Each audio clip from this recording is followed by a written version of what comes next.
Magkahiusa ang City Health Office, Department of Health ug Department of Education sa paglunsad sa National Deworming Day sa VL Angmionto Senior Elementary School. Isip kabahin sa kalihukan, ipanghatagan og deworming tablets ang tanang estudyante gikan sa kinder hangtod grade 6 aron mapugan ang mga sakit nga tungod sa bitok ug mapalambo ang ilang kahimsog. We all know nga ang deworming jud is importante na siya kay para mapagawas na to ang bitok no sa to ang lawas.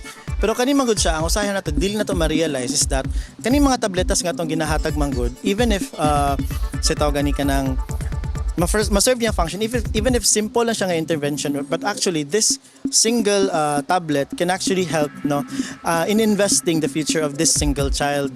So once daghan tag gina-deworm ng mga bata no, so ang mahitabo na is we are investing a greater future for our children, not only in the school level, not only the city level, sa ato ang nation. Gipanghatag usab ang mga mosquito nets aron makatabang sa pagpanalipod sa mga estudyante batok sa dengue ug ubang mga sakit nga madalas sa lamok. Dugang pa gipahigayon ang health education session diin gitudlo sa mga estudyante ang hustong paghugas sa kamot ug pagpanghinlo sa lawas. Kani man gud atong deworming importante na sa ila kay kung dili nila sila ma-deworm murag wala sila focus sa ilang pagtuon.